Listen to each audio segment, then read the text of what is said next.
नमस्कार दोस्तों, मैं डॉक्टर कैप्टन बाबा साहेब माने, अध्यक्ष हिंदी विभाग, श्री शिव छत्रपति महाविद्यालय, जुन्नर, जिला पुणे। मैं आप सभी का पुनः एक बार आज की इस वीडियो में हार्दिक स्वागत करता हूं। आज की इस वीडियो में हम देखने वाले हैं द्वितीय वर्ष कला MIL हिंदी का पाठ्यक्रम, अर्थात SYBA के लिए MIL के अंतर्गत जो हिंदी का पाठ्यक्रम आप सभी के लिए सावित्रीबाई फुले पुणे विश्वविद्यालय पुणे की ओर से सन 2020-21 से लागू है, उस पाठ्यक्रम को आज की वीडियो में हम देखने वाले हैं। MIL का विस्तृत रूप है मॉडर्न इंडियन लैंग्वेजेस।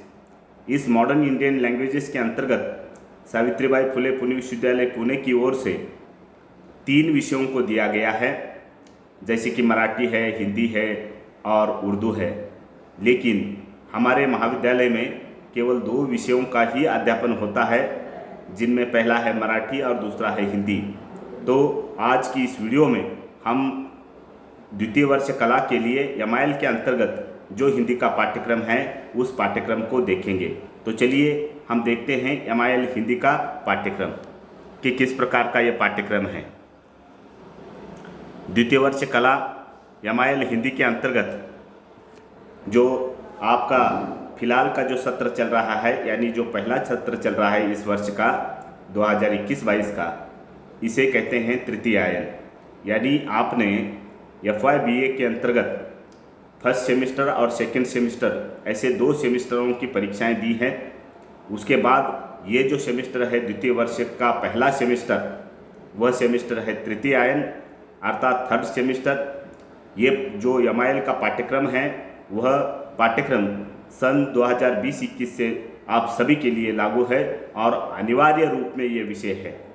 इस पाठ्यचर्या का नाम है MIL अर्थात मॉडर्न इंडियन लैंग्वेजेस, और इस पाठ्यक्रम का शीर्षक है अथवा इस पाठ्यक्रम का नाम है MIL का हिंदी का जो पाठ्यक्रम है उसका नाम है हिंदी भाषा शिक्षण। इसका नाम फिर से एक बार सुनिए, इसका नाम है हिंदी भाषा शिक्षण। ये पाठ्यक्रम 2 क्रमांक का पाठ्यक्रम है अर्थात 2 क्रेडिट का पाठ्यक्रम है। इस पाठ्यक्रम को बनाते समय सावित्रीबाई फुले पुणे विश्वविद्यालय पुणे और हिंदी अध्ययन मंडल के द्वारा कुछ उद्देश्य सामने रखे थे। उन उद्देश्यों को पहले हम देखते हैं और उसके पश्चात पाठ्यक्रम की ओर हम मुड़ते हैं। तो सबसे पहले हम उद्देश्यों को देखेंगे। उनमें पहला उद्देश्य है कि छात्रों में हिंदी भाषा श्रवण कौशल विकसित करना। छात्रों में हिंदी भाषा का जो श्रवण कौशल है, यानी सुनने का जो कौशल है, उस कौशल को विकसित करना, यह इस पाठ्यक्रम का पहला उद्देश्य है। दूसरा उद्देश्य छात्रों में हिंदी भाषा संवाद कौशल विकसित करना, अर्थात छात्रों में हिंदी भाषा में आपस में संवाद किस प्रकार से किया जाता है उस कौशल को विकसित करना, यह इस पाठ्यक्रम का दूसरा उद्देश्य है। तीसरा उद्देश्य इस प्रकार से है, छात्रों में हिंदी भाषा वाचन कौशल विकसित करना, अर्थात छात्रों में हिंदी भाषा का वाचन अथवा पठन कैसे किया जाता है उस कौशल को विकसित करना, यह इसका तीसरा उद्देश्य है। चौथा उद्देश्य जो है, छात्रों में हिंदी भाषा लेखन कौशल विकसित करना, अर्थात छात्रों में हिंदी भाषा किस प्रकार से लिखनी चाहिए उसका कौशल विकसित करना, यह इसका एक चौथा यहाँ पर उद्देश्य दिया गया है। पांचवा उद्देश्य इस प्रकार से है, हिंदी भाषा विधि तथा भाषा व्यवहार से अवगत कराना, अर्थात हिंदी भाषा की विधि क्या है, भाषा का व्यवहार कैसे किया जाता है, इससे आप सभी को परिचित कराना अथवा परिचित करना, यह इस पाठ्यक्रम का 5वां उद्देश्य है। और छठा जो उद्देश्य है वह उद्देश्य इस प्रकार से है कि लघु कथा सृजन कौशल विकसित करना, अर्थात लघु कथा सृजन कैसे करनी है, उसको लिखना कैसे है, लघु कथा क्या होती है, उस कौशल को यहाँ पर विकसित करना, ये एक उद्देश्य इस पाठ्यक्रम का रखा गया है। ऐसे कुल मिलाकर 6 उद्देश्यों को ध्यान में रखकर द्वितीय वर्ष कला का तृतीय आयन का अर्थात थर्ड सेमेस्टर का MIL हिंदी का हिंदी भाषा शिक्षण के अंतर्गत जो पाठ्यक्रम है उस पाठ्यक्रम को यहाँ पर इन उद्देश्यों को सामने रखकर आपके लिए ये पाठ्यक्रम तैयार किया है। तो चलिए हम देखते हैं ये पाठ्यक्रम किस प्रकार का है। वैसे मैंने आपको पहले बता दिया कि इस पाठ्यक्रम को केवल 2 क्रेडिट हैं, अर्थात 2 क्रमांक का ये पाठ्यक्रम है और इसीलिए यह पाठ्यक्रम संक्षिप्त है। संक्षिप्त होने के कारण इसको 2 इकाइयों के अंतर्गत विभाजित किया है। एमआईएल हिंदी का जो पाठ्यक्रम है तृतीय आयन का अर्थात 3rd सेमेस्टर का पाठ्यक्रम, इस पाठ्यक्रम को 2 इकाइयों के अंतर्गत विभाजित किया है। इस पाठ्यक्रम का नाम है हिंदी भाषा शिक्षण। हिंदी भाषा शिक्षण का जो पाठ्यक्रम है उस पाठ्यक्रम की पहली इकाई जो तृतीय आयन के लिए अर्थात 3rd सेमेस्टर के लिए कौन सी है अथवा इसमें किस विषय को रखा गया है उस पर अब हम चर्चा करते हैं अथवा उसे हम देखते हैं। इकाई 1 के अंतर्गत है वर्ण विचार, यानी इकाई 1 के अंतर्गत वर्णों पर विचार किया गया है, अर्थात वर्णों के बारे में आपको विभिन्न सारे विषय अध्ययन के लिए दिए गए हैं। इनमें पहला है हिंदी वर्णमाला परिचय, अर्थात हिंदी वर्णमाला का परिचय आपसे कराना। आपको हिंदी वर्णमाला के बारे में जानकारी मिलनी चाहिए। ये आपके अध्यापकों के माध्यम से भी मिलेगी और किताबों के माध्यम से भी आपको इसकी जानकारी मिलेगी। इसका अध्ययन आपको इसी आयन में अर्थात तृतीय आयन में आपको करना है। इसका दूसरा विषय है लिपि परिचय, यानी हिंदी भाषा के लिए कौन सी लिपि का प्रयोग किया जाता है, वह लिपि कैसे विकसित हुई है, इसका परिचय आपको आपके अध्यापकों के माध्यम से भी दिया जाएगा और किताबों के माध्यम से भी आप उसका अध्ययन कर सकते हैं। इकाई 1 के अंतर्गत ये दूसरा विषय है। इकाई 1 के अंतर्गत ही तीसरा विषय है वर्णों का उच्चारण और वर्गीकरण, अर्थात वर्णों का उच्चारण कैसे करना है, वर्णों का उच्चारण किस प्रकार से होता है, वर्णों का वर्गीकरण किस प्रकार से किया गया है, इसकी जानकारी आपको आपके अध्यापकों के माध्यम से भी मिलेगी और किताबों के माध्यम से भी इस जानकारी को आप ग्रहण कर सकते हैं, इस जानकारी का आप अध्ययन कर सकते हैं।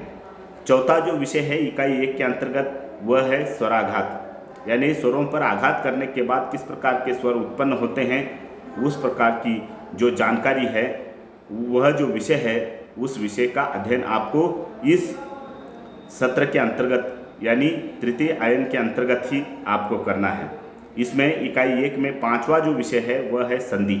अभी संधि के 3 प्रकार होते हैं, जैसे कि स्वर संधि, व्यंजन संधि, विसर्ग संधि। संधि का अर्थ होता है 2 शब्दों का आपस में जुड़ाव अथवा 2 वर्णों का आपस में जुड़ाव। आपस में जुड़ा होते समय अगर स्वरों के माध्यम से दोनों का जुड़ा हुआ है तो उसे स्वर संधि कहते हैं। व्यंजनों के माध्यम से 2 वर्णों का आपस में जुड़ा हुआ है तो उसे व्यंजन संधि कहते हैं। और विसर्ग के माध्यम से अगर 2 शब्दों का अथवा 2 वर्णों का आपस में जुड़ा हो चुका है तो उसे विसर्ग संधि कहते हैं। इस प्रकार से संधि के बारे में भी आपको अध्ययन करना है।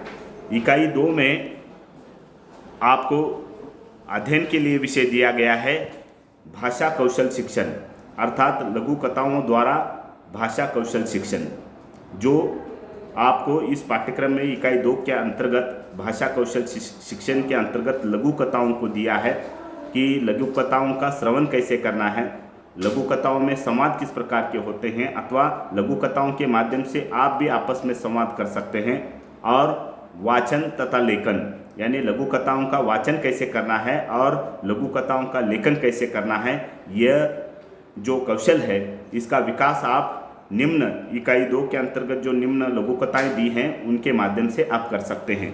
तो चलिए देखते हैं हम इकाई 2 के अंतर्गत जो लघु कथाएँ आपके अध्ययन के लिए दी गई हैं उन लघु कथाओं को।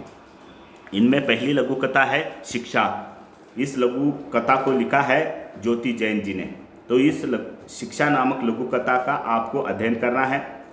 दूसरी लघु कथा जो है पानी के पेड़, ये भी ज्योति जैन जी ने ही लिखी लघु कथा है, इसका भी अध्ययन आपको करना है। तीसरी लघु कथा जो है पशु भाषा, ये भी ज्योति जैन जी की ही लघु कथा है, इसका भी अध्ययन आपको करना है। चौथी है अपशगुन, ये भी ज्योति जैन जी की लघु कथा है, इसका भी अध्ययन आपको करना है। 5वीं है ममता नामक लघु कथा और इसकी लेखिका है डॉक्टर लता अग्रवाल। तो इस लघु कथा का भी अध्ययन आपको करना है। छठी जो लघु कथा है वह है गरीब का लंच बॉक्स।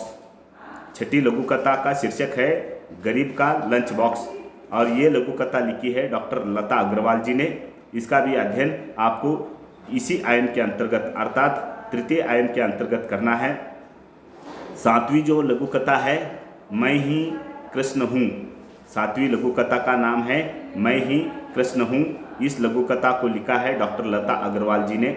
इसका भी अध्ययन आपको इसी आयन के अंतर्गत अर्थात तृतीय आयन के अंतर्गत ही आपको करना है। 8वीं जो लघु कथा है उसका शीर्षक है सत्य की अग्नि परीक्षा। 8वीं लघु कथा का शीर्षक है सत्य की अग्नि परीक्षा, और इसका अध्ययन भी आपको करना है। ये लघु कथा लिखी है डॉक्टर लता अग्रवाल जी ने। इस प्रकार से कुल मिलाकर 8 लघु कथाएँ इकाई 2 के अंतर्गत आपको अध्ययनार्थ दी गई हैं। इन सारी लघु कथाओं का आपको तृतीय आयन में अर्थात 3rd सेमेस्टर में अध्ययन करना है। इन जो लघु कथाएँ हैं, इन लघु कथाओं में मुख्य रूप से कौन कौन से विषय दिए गए हैं इसके बारे में, और साथ ही पूरा जो पाठ्यक्रम है उस पाठ्यक्रम को एक ही किताब के अंतर्गत समेटा गया है। उस किताब का नाम है हिंदी भाषा शिक्षण, और इसके संपादक है हिंदी अध्ययन मंडल, यानी सावित्रीबाई फुले पुणे विश्वविद्यालय पुणे का जो हिंदी अध्ययन मंडल है, उस हिंदी अध्ययन मंडल ने MIL हिंदी की किताब निकाली है जिसका नाम है हिंदी भाषा शिक्षण। यह किताब जो है सावित्रीबाई फुले पुणे विश्वविद्यालय पुणे और हिंदी अध्ययन मंडल जो सावित्रीबाई फुले पुणे विश्वविद्यालय पुणे के निर्देशन में काम करता है, उन दोनों ने मिलकर ये किताब निकाली है। इसका नाम है हिंदी भाषा शिक्षण। इस हिंदी भाषा शिक्षण नामक किताब में तृतीय आयन की पाठ्य सामग्री भी समाहित है, और साथ ही साथ चतुर्थ आयन की यानी 4th सेमेस्टर के भी इसी किताब में पाठ्य सामग्री समाहित है। इस पाठ्यपुस्तक को राजकमल प्रकाशन नई दिल्ली के द्वारा प्रकाशित किया गया है। तो यहाँ पर MIL हिंदी का द्वितीय वर्ष कला के लिए जो अनिवार्य विषय है उस विषय का पाठ्यक्रम यहीं पर समाप्त हो जाता है। अगर आपको ये वीडियो अच्छी लगती है तो इसे ज़रूर लाइक कर दीजिएगा। साथ ही साथ मेरा जो चैनल है उस चैनल को ज़रूर सब्सक्राइब कर दीजिएगा। आपने मेरी वीडियो देखी, आपने मेरी बातों को ध्यान से सुना, इसीलिए आपका हृदय से आभारी हूँ। धन्यवाद।